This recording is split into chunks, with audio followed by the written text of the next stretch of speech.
अब भरत सागर जी का नंबर आया, महाराज के मैं भी हाँ रोज।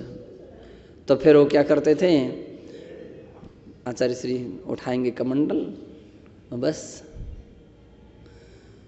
निकलेंगे कमरों में से होते हुए, है ना। तो कोई ना कोई व्यक्ति उनके साथ में हो ही जाएगा, कोई महाराज या कोई श्रावक। ये देखो इसके बस्ते को देखो, इसकी बस्ते को खोलो, उनकी सामग्री देखो, उनको सामग्री देखो, उनकी सामग्री, और सारा खोजबीन होती थी और पता लगा लेते थे महाराज ये सामग्री, उठा लो ये सामग्री। फिर मीटिंग होती थी, हाजिर होइए, ये सामग्री कहाँ से आई, ये सामग्री कहाँ से आई। और महाराज के लिए तो अनुभव हो ही जाता था। सन्मति सागर जी महाराज सन्मति सागर जी महाराज जाते नहीं थे अधिकांशतः। वे क्या करते थे, अपने स्थान पर बैठते थे और अमुक वस्तु, अमुक को थैला लेकर के आओ, अमुक का बस्ता लेकर के आओ, उसमें देखो, सबके सामने खुला जाता था।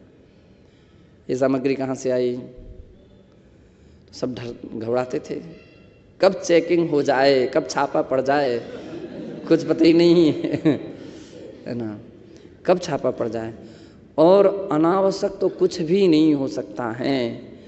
एक एक पुस्तकें महाराज देखते थे, एक एक कॉपियाँ देखते थे, कितना लिखा, एक इतना ढेर किसके लिए लगा करके रखे हैं। दूसरी बात, इतने लिखने की आवश्यकता क्या है, याद कितना किया है इसमें से। लिखने के लिए भी बोले बहुत वो पॉइंट महत्वपूर्ण हैं जो अनिवार्य हैं कि भाई जितने इतना सारा याद नहीं कर सकते तो नोट कर लो, बाकी ज़्यादा बोले तो लिखते लिखते तुम बहुत बड़ा पोथन्ना तैयार कर दोगे, बहुत बड़ा पोथन्ना तैयार हो जाएगा, अहंकार का विषय बन जाएगा, ज्ञान मद बन सकता है। हटाइए इनको, सबको अलग कीजिए, सबको अलग करते थे। एक बार काफ़ी चर्चा शुरू हो गई हमारे संघ में, अरे पढ़ना पड़ता है, वो आवश्यकता पड़ती है, वो ऐसी ये वैसी। तो महाराज ने कहा ठीक है, रखो। नियम बनाया गया कि अब सभी साधु अपनी पुस्तक अपने साथ लेकर के चलेंगे, रखो जिसको जितनी रखना है। बिहार में मैं भी अपनी बस्ता अपना साथ में लेकर के चलूँगा। बहुत दिन तक चला ऐसा। तो फिर क्या हुआ कि हम तो क्षुल्लक थे ही, हम उस समय क्षुल्लक थे सन्मति सागर जी के यहाँ।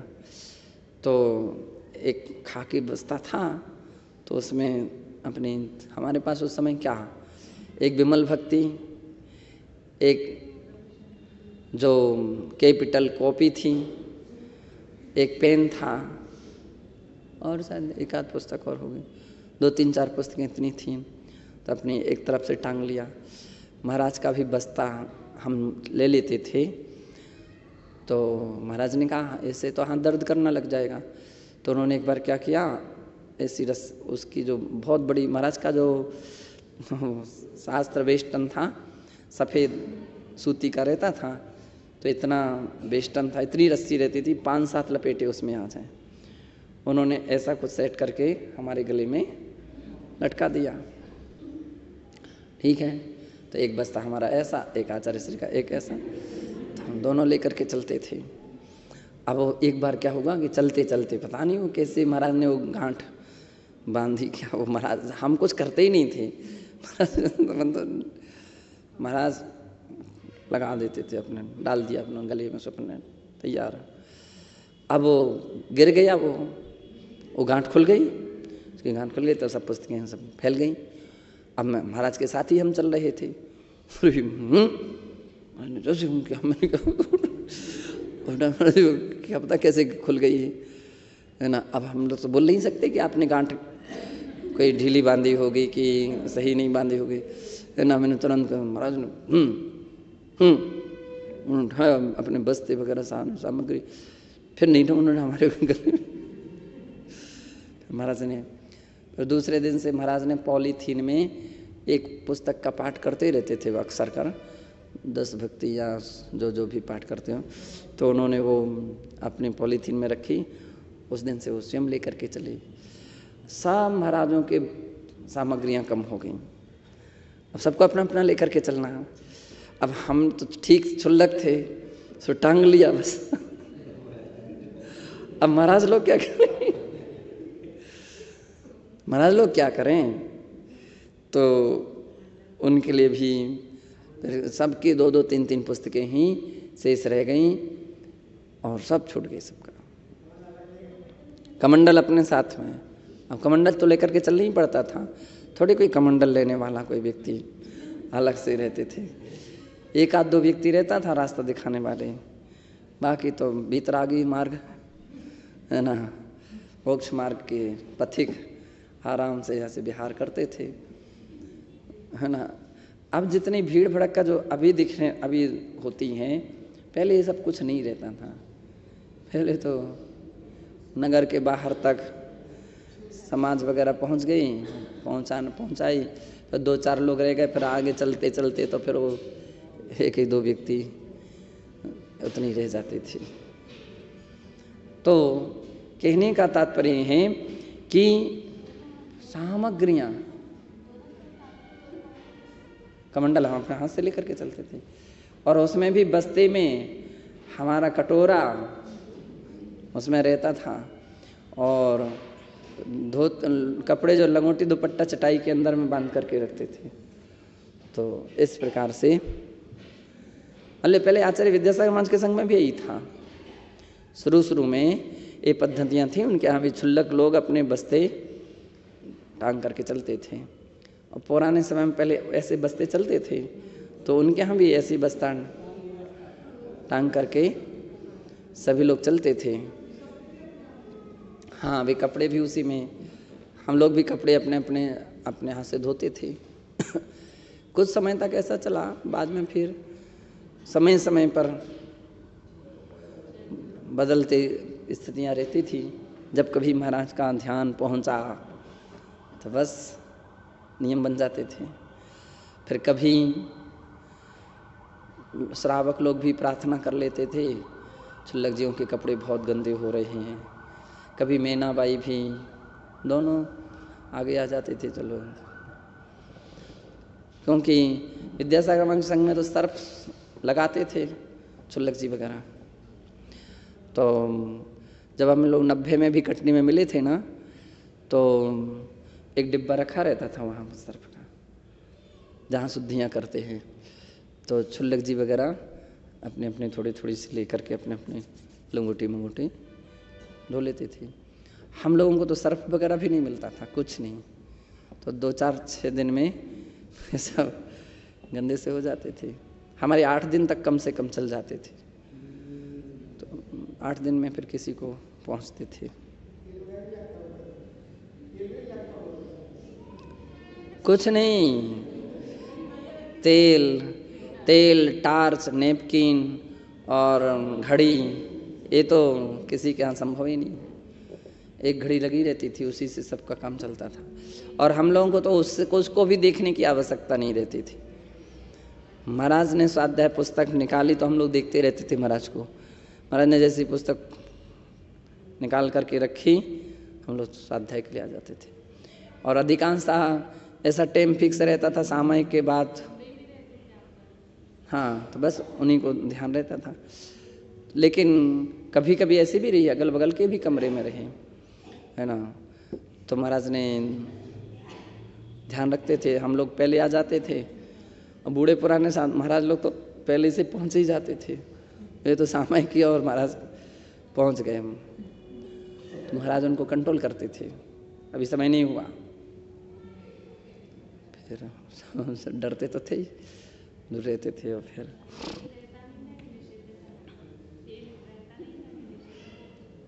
नहीं, संग में नहीं रखा जाता था। श्रावक लाएं अपना और लगा करके ले जाएं। तो कटोरी वगैरह में या सीसी वगैरह में श्रावक लोग लाते थे, लगा करके ले जाते थे। और किसी का विशेष करके जिनका स्वास्थ्य ठीक नहीं रहता था, तो अपने मान लीजिए उनके पास रखते भी थे, बहुत छोटी मोटी सी थोड़ी बहुत कोई ऐसा। तो विशेष करके वृद्ध जो महाराज रहते थे उनको बात की बीमारी रहती थी, तो उनके लिए रखा जाता था। और फिर जिस दिन किसी का स्वास्थ्य 19-20 रहा तो फिर मान लीजिए मैनाबाई भी ध्यान रखती थी, उनको मंगा लेती थी। तो इस प्रकार से प्रवृत्तियां रहती थीं। तो अनावश्यक सामान कुछ भी नहीं रहता था। मान लीजिए उस समय का जो बिहार, उस समय की, तो आज तो हम लोगों के लिए एक उदाहरण जैसा बना हुआ है। आज तो आपने कितना, उस समय कुछ भी नहीं, गाड़ी घोड़े कुछ, एक ट्रैक्टर की जो ट्राली रहती थी ना, वो ट्राली में ही चौका का सामान आ जाता था और उसी में ही संग का सामान आ जाता था। तो बस उसी में चौके वाले बैठ जाते थे। शुल्लक जी वगैरह भी विशेष करके निषेध था हमारे संग में, लेकिन अजित सागर जी महाराज जो थे, यानी रवि सागर जी शुल्लक जी, तो वे बहुत मतलब स्थूल शरीर था, तो वे थक जाते थे, तो बहुत पीछे रह जाते थे। तो प्राय करके मैनाबाई या कोई ना कोई उनको देखते ही बैठा लेते थे, बैठ जाओ, तो बैठ जाते थे। टाइम हो गया। ओम नमः सिद्धेभ्यः। तो ये प्रकरण पूरा कर देते, इतना कर करके। दूसरे की सामग्री को लेना दीर्घ संसार का कारण है। अत्रदम गेयम, यहाँ ये जानना चाहिए, यत्र स्वामिना अदत्तम कुत्रचित पतितम निहितम सुविस्मृतम परकीय द्रव्यम यो हरति सा हिंसकादपि पापाधिक्यम भजति तथा दुर्गतिमेव अनुभवति। जो बिना दी हुई, स्वामी के द्वारा बिना दी हुई कहीं भी कुछ सामग्री पड़ी हुई हो, रखी हुई हो, विस्मृत हो, ऐसे परकीय द्रव्यों को ग्रहण करता है। ओ हिंसकाद अपि पापाधिक्यम, हिंसक से भी अधिक पाप को बांधता है और दुर्गति का ही अनुभवन करता है, दुर्गति का पात्र होता है। ऐसा जान करके किसी की रखी हुई पड़ी हुई बिना दी हुई सामग्री को नहीं लेना चाहिए।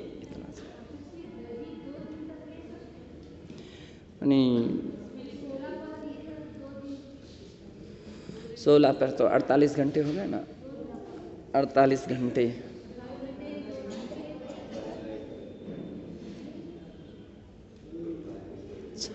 छाछ की जो मर्यादा है,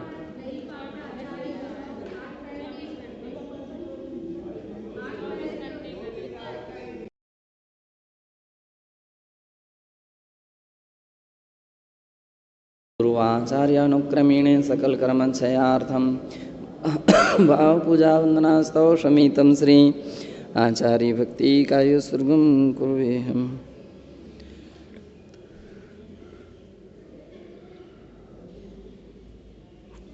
उद्धारणं नमो आयर्याणं नमो वज्झायाणं नमो लोये सव्यसा। जय बोलिए अनंतानंत सिद्धे परमेष्ठी भगवान की, देवाधिदेव श्री ऋषभनाथ भगवान की, विश्ववंदनीय श्री कुंद कुंद देव की, परम पूज्य आचार्य श्री गुरुदेव विमल सागर जी मुनि महाराज की, परम पूज्य आचार्य श्री गुरुदेव सन्मति सागर जी मुनि महाराज की, अहिंसा में जैन धर्म की।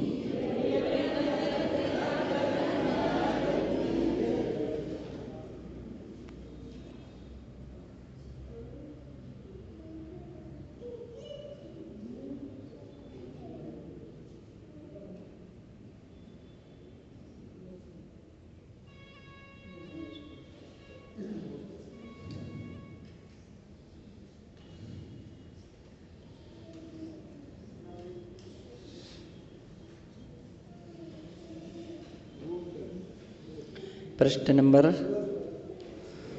288 हो गया था। 289 प्रकरण चल रहा था कि पर द्रव्य का हरण एक चोरी है। किसी की रखी हुई, पड़ी हुई, भूली हुई आदि सामग्री को बिना अनुमति के लेना ये चोरी है। जिस वस्तु का जो स्वामी होता है उससे उसकी अनुमति लेना आवश्यक होती है, बिना उसके वो चोरी होती है। ये प्रकरण चल रहा था। और जो चोरी करता वो दुर्गति का पात्र होता है। उक्तम च भगवती आराधनीति ग्रंथे, भगवती आराधना ग्रंथ के 859 नंबर में जो गाथा है वो इस प्रकार से है। परदव्य हरणमीदम आसोदारम कुवेन्ति पावस सोगरीयवाह परदारी एहि चोरो पाप दरो।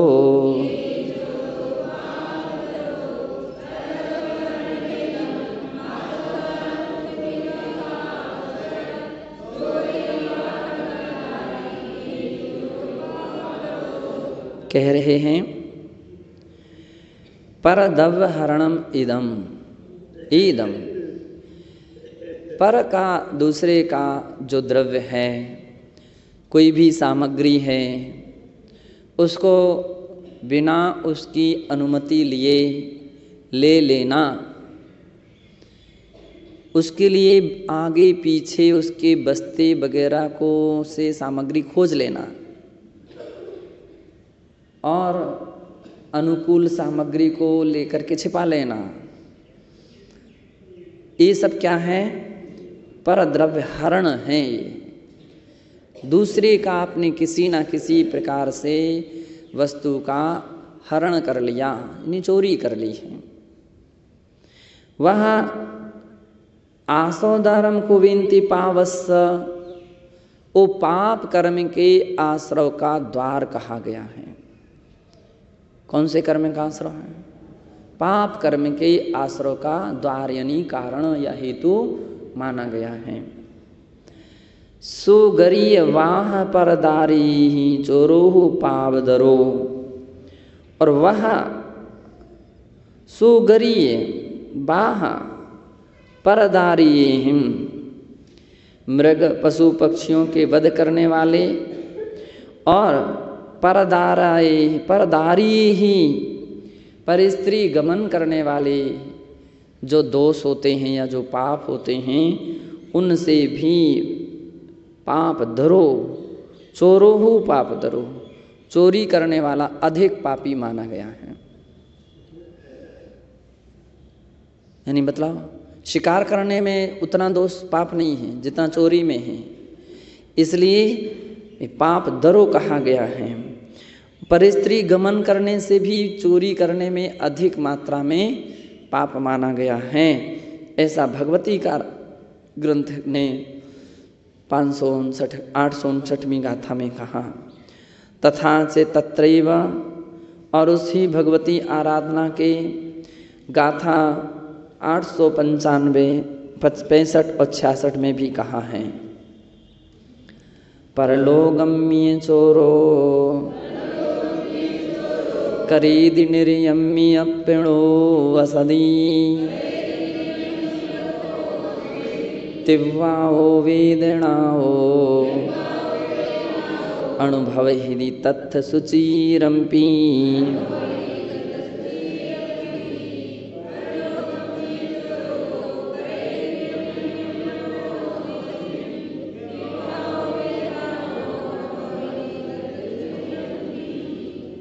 चोरो, जो चोरी करने वाला है वह परलोयम्मी, परलोक में भी, निर्यम्मी अपड़ो वसदी, नरक में वास करता है, अर्थात नरक गति को प्राप्त करता है। कौन? जो चोरी करता है नरक गति में वास करता है। और तिव्वाओ वेदनाओ, वहाँ की तीव्र वेदनाओं को, तीव्र कष्टों को अनुभव हिदि तथ्य सुचिरम्पी, सुचिरम दीर्घ काल तक अनुभवंती, अनुभव हिदि अर्थात उसका अनुभव करता है, यानी तीव्र दुखों को प्राप्त करता है, भोगता है। कौन भोगता है? जो व्यक्ति चोरी करता है, दूसरे की बिना अनुमति के उसकी सामग्री को लेता है, वो चोरी करने वाला नरक गति के तीव्र दुखों को प्राप्त करता है। और त्रियगदी तहा चोरो पावण दी तिव्य दुखाणी पायणनीय जोणी सो जीव संसरे सुचिरम्पी।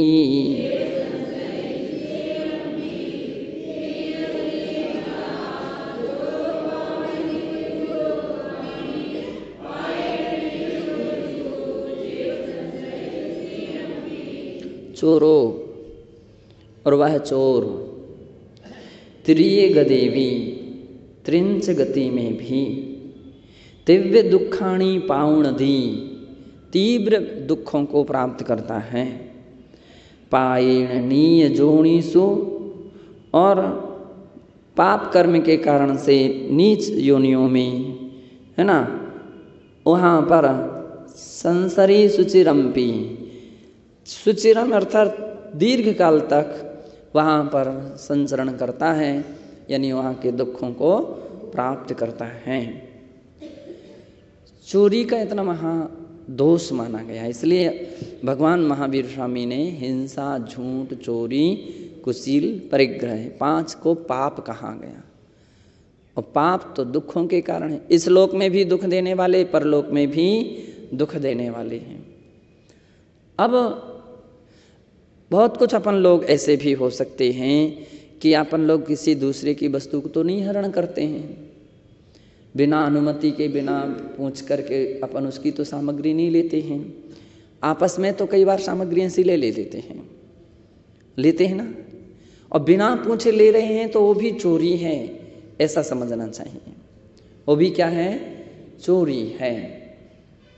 और इसके साथ साथ बहुत कुछ काम ऐसे रहते हैं जिन कार्यों के विषय में गुरु से भी पूछना आवश्यक रहता है? गुरु का अनुशासन रहता है, गुरुकुल की एक नियमावली रहती है, पद्धतियाँ रहती हैं। तो बहुत सारे काम ऐसे रहते हैं जिसमें पूछना आवश्यक रहता है, बतलाना आवश्यक रहता है। आज्ञा लेना और आलोचना करना 2 बातें हैं। आलोचना, हर वस्तु की आलोचना नहीं होती। सत्य तो ये है, पहले आज्ञा ली जाती है। बहुत सारे लोग क्या करते हैं, जान करके आज्ञा नहीं लेते, क्योंकि आज्ञा लेंगे तो मना ही हो जाएगी, सारी हमारी व्यवस्था ही बंद हो जाएगी, सारी मान लीजिए अपना सब छूट जाएगा। तो बहुत सारे लोग क्या करते हैं, पहले से अनुमति नहीं ले रहे। इसका मतलब क्या हो रहा है? वो चोरी कर रहे हैं। चोरी हो रही है ना, छिप करके या अवसर देख करके चर्चा कर लेते हैं, वार्ता कर लेते हैं, सामग्री ले लेते हैं, सामग्री दे देते हैं, व्यवस्था बना लेते हैं। तो चोरी की व्यवस्था है वो। अब सोचो, ये सब क्या हो रहा है? चोरी का काम हो रहा है। कोई अनुमति नहीं है, कोई आज्ञा नहीं ली गई है, बिना ही उसके काम चल रहे हैं, चोरी हो रही है। और इसके पश्चात कोई जानकारी भी नहीं बाद में दी जा रही है कि हमने ऐसा काम कर लिया था, ये सामग्री ली थी, ये सामग्री मंगाई थी, ये चर्चा हमने अमुक व्यक्ति से की थी, अमुक ने इस प्रकार की बातें बतलाई थी, कही थी। कुछ भी बात जो रहती हैं, अपने रिश्तेदार आए थे या कोई भी पहचान के, तो अपन लोग क्या करते हैं, सब बातों को छिपा करके रखते हैं, छिपा करके रख लेते। तो ये भी एक प्रकार की चोरी है। आगम तो कह रहा है नहीं, परीक्षा होना चाहिए और आलोचना होना चाहिए। आलोचना में भी अपन क्या देखते हैं, प्रायः आलोचनाएं छोटी मोटी जो आलोचनाएं अपन सार्वजनिक कर सकते हैं वो आलोचनाएं, और एक आलोचनाएं हैं कि जिसको सार्वजनिक नहीं किया जा सकता है। अब सार्वजनिक जो बातें छोटी मोटी, कोई महत्व की ऐसी बात नहीं है कि भाई 2 इंद्रिय जीव 3 इंद्रिय जीव खत्म हो गया, कि हमने बिना अनुमति के कोई सामान्य ले ली थी, आदि आदि। तो ये छोटी मोटी सहज आलोचनाएं हैं, इसको तो अपन सबके बीच में भी कर सकते हैं। अभी हम लोग देखते हैं कुछ लोग क्या करते हैं कि सबके बीच में आलोचना नहीं करेंगे, हमसे 1-2 इंद्रिय जीव खत्म हुआ कि 3 इंद्रिय की 4 इंद्रिय, सबके बीच में तो ऐसा दिखाएंगे हमसे कोई गलती कोई दोष होते ही नहीं। फिर अलग से समय लेंगे, फिर उस मौके पर सारी आलोचनाएं करेंगे, हमारे इतने 3 इंद्रिय, इतने 4 इंद्रिय, इतने ऐसे हो गए थे, इतने सामयिक में आसन बदले थे, इतने ऐसे किए थे, उतने। अरे तो भाई ये समय तो आपको समय दिया जाता है, ये तो उस मौके के लिए है कि भाई जो बात आप सबके बीच में नहीं कह सकते हैं या कहने लायक नहीं रहती हैं, ऐसी बातों की आप अलग से आलोचना कर लीजिए। तो हम देखते हैं कि उसमें ऐसी कोई बहुत कुछ पॉइंट आते ही नहीं हैं कि हम अलग बैठ करके भी बातें करते हैं, कोई चर्चाएं होती हैं, अमुक व्यक्ति ऐसी बात करते, अमुक ऐसी करते हैं। परिणाम क्या निकलता है? अनुशासन विहीनता आ गई, चोरी हुई। दूसरी बात है, पूछा जाएगा तो आपको झूठ भी बोलना पड़ेगा, असत्य भी हो जाएगा। तीसरी स्थिति ये खड़ी हो जाएगी कि इन सब के साथ साथ आपके प्रति महाराज तो बहुत सारी बातों को कितनी सारी छोड़ देते पी पी करके, है ना। महाराज तो छोड़ रहे, लेकिन विश्वास में तो अंतर आ जाएगा ना। विश्वास में अंतर आ जाएगा कि आप कितने स्वच्छ हैं, कितने साफ हैं, आपका मन आपका हृदय कितना स्वच्छ है, आप कितनी सारी बातें बतलाते हो, कितनी नहीं बतलाते हो। तो इन बातों से विश्वास में अंतर आता है। नहीं भी कहेंगे महाराज, लेकिन हाँ महसूस करते हैं कि हाँ आपने अमुक अमुक बातें तो बतलाई ही नहीं, है ना। अनुभव करते हैं, तुमने आलोचना तो दुनिया भर की करी, ऐसी कोई आलोचना नहीं की आपने जो आलोचना करना चाहिए थी, जो आवश्यक थी। तो हम बहुत सारे लोगों को देखते हैं, कितनी आपस की बातें तो ठीक, आपस की भी बातें, और कोई रिश्तेदार आते हैं, कुटुंबी आते हैं, परिवार के लोग आते हैं। अब आपने महाराज से तो अनुमति ले ली, महाराज क्या बात कर ले, बात कर लो, लेकिन कर्तव्य क्या था कि अब उसकी जानकारी महाराज को दीजिए कि आपने क्या क्या बातें की हैं, उसकी जानकारी आना चाहिए। इसलिए ताकि महाराज उस विषय में आपको शिक्षा दे सकें कि आपके लिए ऐसी बात करना उचित था अथवा अमुक उचित नहीं था।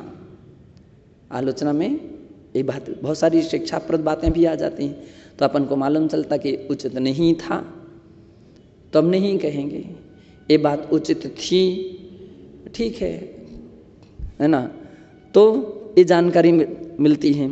लेकिन कितने सारे लोगों की बातें नहीं मालूम चल पाती हैं, कुछ भी नहीं बतलाते हैं, और फिर अब आप कहेंगे महाराज हमारी सुनते नहीं हैं, महाराज हमारी कुछ हमारे लिए पूछते भी नहीं हैं, महाराज हमको उतना स्नेह जैसा नहीं दिखता है महाराज का जैसा कि पहले था।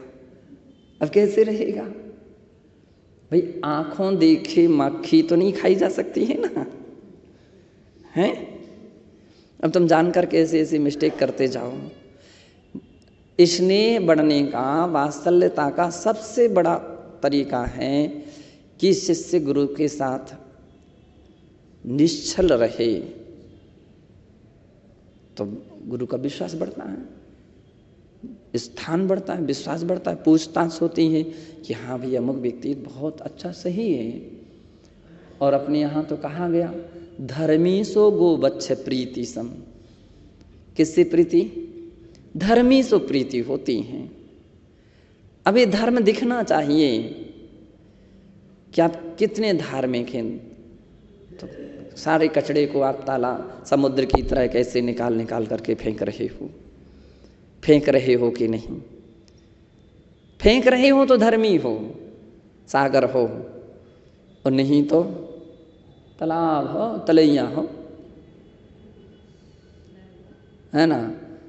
तालाब तलैया जो हैं वो तो कचड़े को जमा करते हैं, इसलिए वो पवित्र नहीं मानी जाती हैं। धार्मिक का अर्थ होता है व्यक्ति को पवित्र होना चाहिए, अपना मन इतना पवित्र रखो, इतना फ्रेश रखो, सौभाग्य मानो कि आपके लिए कोई सुनने वाला है, सुनने वाला है। हम लोग जब कभी बैठते हैं चिंतन में तो हम लोगों को लगता है कि अरे हमारे आचार्य श्री होते तो हम सब कुछ बात महाराज के पास बैठते, सारी बात हम महाराज से करते, तो ऐसा लगता है। भले हम लोग दूर रहते थे लेकिन सारी बातें महाराज से हम सूचना देते थे, समाचार देते थे, अनुमति लेते थे, आज्ञा लेते थे, है ना। तो जो भी बात रहती थी उचित है अनुचित है उसके विषय में परामर्श लेते थे। अब तो ऐसा लगता है कि अब तो मान लीजिए केवल आशीर्वाद ही, परोक्ष स्मृतियाँ हैं और उनको परोक्ष रूप से अपन सारी बातें करते हैं। तो आप लोग ये समझो कि हमको तो कितना सुगम अवसर है कि साक्षात महाराज हैं और हम सारी बातें उनके सामने बात कर सकते हैं, प्रकट कर सकते, आलोचना कर सकते और अपने मन को, अपनी आत्मा को निर्मल कर सकते हैं। ये निर्मल कर सकते हैं जिनके पास, जिनके गुरु नहीं होते या जिनके गुरु मान लो कल्पना कर दूर हैं। अब उसको क्या निर्मलता का, चूंकि वो आत्मविशुद्धि की इतनी गहराई तक नहीं पहुंचा है तो इसलिए उसको महसूस नहीं हो रहा है। ये सब बातें कब महत्व की होती हैं, जब व्यक्ति के अंदर में विशुद्धि जितनी जगती जाती है, जितनी गहरे में वो पहुंचता जाता है, फिर उसके लिए इन सारी बातों का महत्व महसूस होने लगता है। फिर उसको लगने लगता है कि अरे हम क्या कर रहे हैं, हम आज ही अपना स्वच्छ नहीं हो पा रहे हैं, निर्मल पवित्र नहीं हो पा रहे हैं, तो हम आगे पीछे कैसे पवित्र हो सकेंगे, कैसे हम अपनी आत्मा को निर्मल कर सकेंगे, कैसे हम अपनी आत्मा को पवित्र कर सकेंगे, कैसे हम अपने गुरु के विश्वास पात्र बन सकेंगे। तो वो महसूस होता है, कब महसूस है, जब विशुद्धियाँ जगती हैं। और जब तक विशुद्धि अंश में नहीं पहुँचता है ना, तो व्यक्ति के लिए जीवन में मूल्यांकन दो प्रकार का, या तो आत्मविशुद्धि का मूल्यांकन कर ले या लौकिक कार्यों का मूल्यांकन कर ले। जब लौकिक कार्यों में आप मन रहता है तो लौकिक कार्यों का मूल्यांकन बढ़ जाता है, पारमार्थिकता का मूल्यांकन घट जाता है। और जब व्यक्ति का पारमार्थिकता में मूल्यांकन बढ़ता है तो उसका लौकिक कार्यों का मूल्यांकन घट जाता है। तो इस प्रकार की पद्धतियाँ एक अपने जीवन में दैनंदिनी होती हैं। तो अपन को सोचना चाहिए कि हाँ, हम कैसी अपनी दिनचर्या हो रही, जबकि अपन लोग 3 टाइम सामायिक करते हैं। सामायिक का अर्थ है कि आत्मशोधन का तरीका है। आत्मशोधन 2 टाइम प्रतिक्रमण करते हैं, 2 टाइम प्रतिक्रमण कर रहे हैं। रो अपने दोषों को, आप क्यों, चूंकि हमने बताया ना कि पारमार्थिक दृष्टि बढ़े तो अपने लिए महसूस होता है कि हाँ, ये मेरे से मिस्टेक हुई हैं, ये गलतियाँ हुई हैं।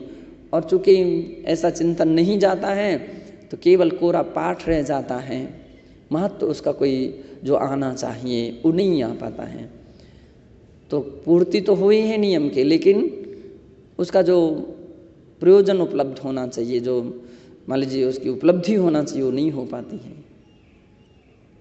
तो जब व्यक्ति इस गहराई में पहुंचता तो उसको प्रतिक्रमण का अवसर है, वो एक एक बातें महसूस करता है कि ये मुझसे मिस्टेक हुई हैं, ये मुझसे गलतियां हो रही हैं और ये गलतियां मेरे से अनवरत बढ़ती जा रही हैं और उन गलतियों पर कंट्रोल होना चाहिए, गलतियों को दूर होना चाहिए। तो वैसे आत्मग्लानि उत्पन्न होगी, चिंतन से आत्मनिंदा आत्मगर्हा उत्पन्न होती। पहले आत्मनिंदा होगी, गिलानी होगी, फिर गुरु के पास व्यक्ति पहुंचेगा, महाराज श्री मुझसे ऐसी ऐसी गलतियां हो रही हैं, और वो झांकेगा जब अपने अंदर में तो लगेगा कि अपने से कितनी कितनी किस्म की गलतियां हो जाती हैं, कैसी कैसी गलतियां हो जाती हैं। और चूँकि जो व्यक्ति रोज रोज उस चिंतन बनाते हैं तो उनके अंतरात्मा में कचड़ा नहीं जम पाता है। अन्यथा तो आप देखते जाइए कितनी सारी गलतियां अपने अंदर में बनी जमी रहती हैं और अंत का परिणाम एक ऐसा निकलता है कि वही धीरे धीरे बहुत विशाल रूप भी धारण कर लेती हैं। और जब कभी उस व्यक्ति की फिर पूरी समीक्षा की जाती है तो क्यों भाई, कितने बार चौके में जाते हो, कितने लोगों से बात करते हो, कितनी सामग्रियों को उठाधरी करते हो। यानी विशेष करके ब्रह्मचारी भैया बहनों के विषय में कितनी महिलाओं से, कितने गृहस्थों से व्यवहार बनाते हो, इनका परिचय उनका परिचय। हम लोगों को भी जितना परिचय नहीं हो पाता उतने आप लोग कहाँ से परिचय कर लेते हैं? इतना समय मिल कैसे जाता है? मेरी दृष्टि में तो साधुओं से भी अधिक व्यस्त ब्रह्मचारी लोग होते हैं। साधुओं से भी अधिक भैया बहनें अधिक व्यस्त हैं, क्योंकि उनको पूजा भी करना है, उनको कपड़े भी धोना है, उनको स्नान भी करना है, उनको शाम का भोजन भी करना है, आहार देना है ना। तो अधिक हम लोगों से व्यस्त हो सकते हैं, लेकिन फिर भी आप कैसे आपको फुर्सत मिल जाती है? आप बात भी कर लेते हो, आप विभिन्न प्रकार से संपर्क भी बना लेते हो, आपको परिचय भी हो जाता आपको। इसका मतलब है कि कहीं ना कहीं तो आपका समय परमार्थ का कट रहा है, तभी इतनी सब कुछ काम हो सकते हैं। नहीं तो कहीं गुंजाइश ही नहीं मिलेगी। दौड़ करके खाना खा के आएगा और दौड़ करके अपनी क्रिया में संलग्न हो जाएगा। एक मिनट भी उसको फुर्सत नहीं है कि वो किसी को देख ले, कि किसी से पूछ ले कि आपका नाम, कि आपका गांव, कि आप कहाँ के, कैसे। कहीं फुर्सत नहीं है। यदि इतनी समय मिल रहा है तो आपकी साधना का समय कहीं ना कहीं से जा रहा है, कहीं ना कहीं से जा रहा है। साधुओं के लिए भी इतना समय कहाँ से, दुनिया भर की बातें कहाँ से आ जाती हैं। ना आपके पास मोबाइल है, ना आपके पास कोई मोबाइल वाला है, ना आपके पास कोई समाचार पत्र है, ना कोई पत्रिका है, ना कोई पत्र आ रहे हैं, ना कोई किसी की कोई आलोचना के द्वारा बतला रहा है। फिर भी इतनी सारी जानकारियां तो हम लोगों को कई बार लगने लगते, इतनी तो हम लोगों को भी नहीं रहती हैं जितनी आप प्राप्त कर लेते हो। संघों में एक आध साधु निर्धारित कर दिए जाते हैं कि जो बाहर का सारा समाचार लेकर के रखें, और वो सबको बतला देते हैं, गुरु महाराज को बतला देते हैं। वो जो चीज़ समझते हैं तो सबको सुना देते, नहीं समझते हैं तो कुछ छोड़ देते हैं। तो वो निर्धारित कर लेते हैं। यहाँ तो एक लोगों से अब बहुत सारी बातें आप यहाँ वहाँ की, इसका मतलब हो रहा है कि हम कहीं ना कहीं अपनी मिस्टेक कर रहे हैं, कहीं ना कहीं हम अपनी मिस्टेक कर रहे हैं, कहीं ना कहीं अपनी गलती कर रहे हैं। जबकि संघ में अपने यहाँ वरिष्ठ साधु हैं, जिनकी जिम्मेदारियाँ दी गई हैं, जिनको एक अधिकार सौंपे गए हैं, महाराजों के लिए अलग, माताजियों के अलग, फिर भी स्वतंत्रताएं बहुत सारी काम चल जाते हैं। परस्पर में व्यक्ति एक दूसरे से पूछ लेता है, एक दूसरे को सुना देता, बतला देता, और सलाह देने वाले सलाह भी दे देते हैं। ना वो किसी की परवाह कर रहे, ना वो किसी की परवाह कर रहे, दोनों स्थितियां एक जैसी हो जाती हैं। तो पूज्य आचार्य भगवान करें, सब चोरी के लक्षण हैं। किसके लक्षण हैं? चोरी के लक्षण हैं। और ऐसा जो चोरी की अवस्था है वो दुर्गति का पात्र माना गया। ये मतलब अपन गृहस्थों के स्तर की चोरी एक अलग होती है, साधु की स्तर की चोरी है, समझो। ये अपने स्तर की चोरी है। कर्तव्य का पालन नहीं करना, या उसमें कोई भी आलोचना नहीं करना, अनुमति आज्ञा नहीं लेना, ये अपने स्तर की चोरियां चल रही हैं। तो उसका परिणाम कर्म का आश्रय बंद भी होगा। अब आप सोच लेंगे कि हमको क्या दिक्कत है, अपना क्या जाता, कौन सा कर्म का बंद हो रहा है? कर्म का बंद इसलिए हो रहा है कि आपकी विशुद्धि अंश घट रहे हैं, तभी ऐसे भाव हो रहे हैं। विशुद्धि अंश जगेगा तो आपके अंदर ये प्रमाद छूट जाएगा। नहीं, मुझको पूछेंगे, बात करेंगे, फिर हम सारी बात बतलाएंगे महाराज को, ऐसे भाव जग जाएंगे। विशुद्धि अंश जगेंगे तो सब भाव उत्पन्न होंगे। तो वो संवर निर्जरा का कारण बनेगा। और मान लीजिए नई भाव उत्पन्न होंगे, ऐसे विचार नहीं बन पा रहे हैं, तो इसका मतलब है आश्रव और बंध आपका जारी है, कर्म का आश्रय चल रहा, कर्म का बंध हो रहा है, और उसका परिणाम अपन को भोगना पड़ेगा। ऐसा तो है नहीं कि कर्म का आश्रय बंद हो, उसका फल ना मिले। उसका फल भी वो कर्म उदय में आएंगे, आज नहीं तो कल कभी ना कभी आएंगे। आएंगे तो अपन को दुख देते हैं, दुखदायी होते हैं। इसलिए पूज्य आचार्य भगवान कह रहे हैं कि कभी भी किसी भी प्रकार की चोरी नहीं करना चाहिए। यहाँ तक ही क्या, अपन लोग जब अतिचार के, अचौर्य वृत्त के 5 अतिचार हैं, कौन कौन से? नहीं, चौर प्रयोग, चौरार्थादान, विलोप, स्तेन प्रयोग, तदाहर्तादान, वृद्ध राज्याति क्रमहीनाधिक मानोन्मान प्रतिरूप्य व्यवहार। अरे वाह, हाँ, तब तो आपने बिल्कुल बहुत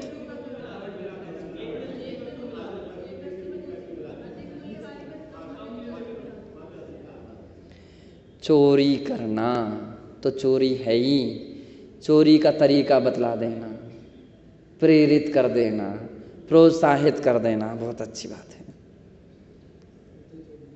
ये भी चोरी का दोष है, ये भी चोरी का दोष है। चौर प्रयोग, चौरार्थादान, कोई चोरी से लाया हुआ सामग्री है उसको धीरे से ले लेना। विरुद्ध राज्यातिक्रम, राज्य के विरुद्ध, लोकल दृष्टि से राज्य के विरुद्ध, और संघ की दृष्टि से संघ के गुरुकुल के विरुद्ध। लेकिन अब ये सारे दोष कब समझ में आएंगे? जब चिंतन बनेगा, मन फ्रेश होगा, पवित्र होगा, विशुद्धि जगेगी, तो एक एक सूत्र सामने आते जाएंगे और आत्म प्रक्षालन होता जाएगा। नहीं तो होता नहीं। अपन को ऐसा लगता है कि अपन लोग, अरे वो जितने साल हो गए हमको तो कर दीक्षा लिए हुए, हमारी कर्मों की बहुत सारी निर्जरा हो गई होगी, लेकिन उतनी मात्रा में नहीं हो पाती हैं।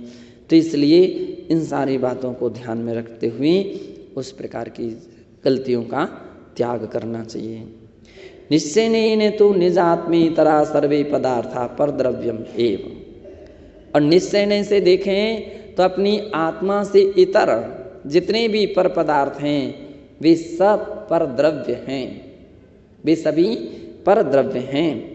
उक्तम च मोक्ष प्राभृते, मोक्ष प्राभृत की 17वीं गाथा में कहा है, आद सहावादावर्णम सचित्त चित्तमिस्यम हवदी तम परदवम भणियम अवितत्थम सवदरीसिहिम।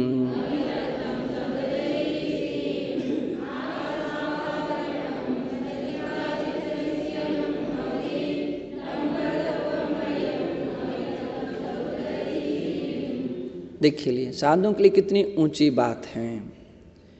आप तो पर वस्तु की बात कर रहे हैं, यहाँ तो कह रहे हैं आद सहावाद अर्णम, अपनी आत्मा के स्वभाव से भिन्न जितनी भी सचित्त अचित्त मिश्र, सचित्त परिग्रह कौन है? पिता पुत्र, बेटा बेटी, भैया बहन, मित्र, जितने जीव सहित प्राणी हैं वे सचित कहलाते हैं। वे क्या हैं? सचित। सचित पर द्रव्य है। और अचित पर द्रव्य क्या है? अचेतन, रुपया, पैसा, सोना, चांदी, मकान, दुकान, वाहन, गाड़ी, घोड़ा, अपनी दृष्टि में पिच्छी, कमंडल, शास्त्र, ये क्या है? अचित हैं, अचेतन सामग्रियां हैं। शरीर आदि मिश्र। अब मिश्र मिश्र यानी पिछी का मंडल सहित व्यक्ति, शिष्य, अथवा वस्त्राभूषण सहित घर गृहस्थी के लोग, तो सचिता मिश्र अवस्था है उसकी, मिश्र हैं। इत्यादि वस्तुओं को जो होती हैं, तम परद्रव्यम भणियम, वे सभी परद्रव्य हैं, ऐसा कहाँ है। अवितथम सर्वदर्शिहिम, और ऐसा किसने कहा है कि जो अवितथ हैं, अवितथ, वितथ और अवितथ, वितथ किसे कहते हैं, मतलब रत्नकंडक श्रावकाचार में आया ये शब्द। वितथ यानी असत्य और अवितथ यानी सत्य। सत्यवादी सर्वज्ञ देव ने इस प्रकार से सर्वदर्शी भगवान ने ऐसा कहा है। एवं निशुद्धात्म द्रव्य भिन्नानि रागद्वेषादि भाव कर्म ज्ञानावरणादि द्रव्य कर्म शरीरादि नो कर्म प्रभृतिनी परद्रव्य रूपाणि एव विज्ञानी। इस प्रकार से निशुद्धात्म द्रव्य से भिन्न राग द्वेषादि भाव कर्म ज्ञानावरणादि द्रव्य कर्म और शरीर आदि नो कर्म ये भी परद्रव्य हैं, ऐसा जानना चाहिए। तेषु अपि स्वत्व भावना त्याजेति भावा, उनमें भी स्वत्व भावना यानी आत्म भावना छोड़ देना चाहिए कि कोई निज भाव नहीं है, कोई शुद्ध भाव नहीं है, कि हमारा स्वभाव नहीं है, ऐसे विचारों को कि ये तो क्या करूं, ये तो कर्म का उदय है इसलिए ऐसे भाव होते हैं, ऐसी परिणतियां होती हैं, नहीं, फिर भी उसको परभाव मानो, इसको स्वभाव नहीं मानो। पर कलत्तम गहीण, पर की कलत्तम, पर की स्त्रियम गृहीत्वा पाणी ग्रहण संस्कारेण या पत्नी रूपेण स्वीकृता ताम विहाय अन्यस्य पाणी गृहीता भार्या पर कलत्रम एव ताम चौरेण बलाद् वा यो अपहरति तत्र स्वस्वामित्वं व्यवहरति सजीवः। कह रहे हैं पर की कलत्र, पर स्त्री, दूसरी की स्त्री, पर की स्त्रियम गृहीत्वा, दूसरी की स्त्रियों को ग्रहण करना, पाणी ग्रहण संस्कारेण वा, अब जिनका पाणी ग्रहण संस्कार हो गया, पर स्त्री कैसे कहते हैं, जिसकी शादी हो गई है, ओ कैसी है, पर कलत्रा, पर स्त्री है, अथवा पत्नी रूपेण स्वीकृता, अथवा जो पत्नी रूप से स्वीकार करता है, ताम विहाय अन्य से पाणी गृहीता भार्या पर कलत्रम एवं, ताम उसको छोड़ करके अन्य की जो पाणी ग्रहण की हुई जो स्त्रियां हैं वो पर कलत्र ही हैं। तो बतला दिया पाणी ग्रहण संस्कार हो गया है ऐसी अपनी स्त्री, वो भी परद्रव्य हैं, और जिसका दूसरी से पाणी ग्रहण हुआ है उसकी स्त्री वो भी परद्रव्य हैं। पर कलत्रमेव ताम चोरीणे, उसकी चोरी करके, अब रावण ने क्या किया था, स्त्री की चोरी की थी, चोरी की थी, हरण करके ले गया, चोरी है। बलाद्वा यो अपहरति, जबरदस्ती उसका हरण करता है। तत्र स्वस्वामित्व व्यवहरति, और उसमें ये मेरा स्वामित्वपना बताता है, मेरी पत्नी है, ये मेरी स्त्री है। सा जीवा, वह जीव संसारी भ्रमति, संसार एव भ्रमणम एव करोति, कह रहे हैं वो संसार में ही भ्रमण ही करता है, ना कदाचन मुक्तो होती, उससे मुक्त नहीं होता। गाथायास तात्पर्यमिदम, इस गाथा का यह तात्पर्य हुआ यत् संसार भ्रमणात् मुक्ति मिच्छसि चेत, यदि तुम संसार भ्रमण से मुक्ति चाहते हो तो भो मनीषिन, हे मनीषी, मद्यमान सुरापान पर द्रव्य हरण पर स्त्री हरणादिकानि सावध्य कर्माणि त्यक्त्वा, मद्य मांस सुरापान पर द्रव्य हरण पर स्त्री हरण इत्यादि सावध्य कर्मों को छोड़ करके शुद्ध ज्ञायक स्वरूपे रतिम कुरु, अपनी निःशुद्ध ज्ञायक स्वरूप में रति कीजिए। तत्एव संसार मुक्ति प्राप्तुम शक्यते, उससे ही संसार से मुक्ति प्राप्त करना शक्य हो सकेगी, संभव हो सकेगी। ऐसा इस गाथा का तात्पर्य हुआ। अथ अपराह्निक स्वाध्याय निष्ठापन क्रियायाम पूर्वाचार्य अनुक्रमेण सकल कर्मचयार्थम भाव पूजा वंदनास्तव समीतम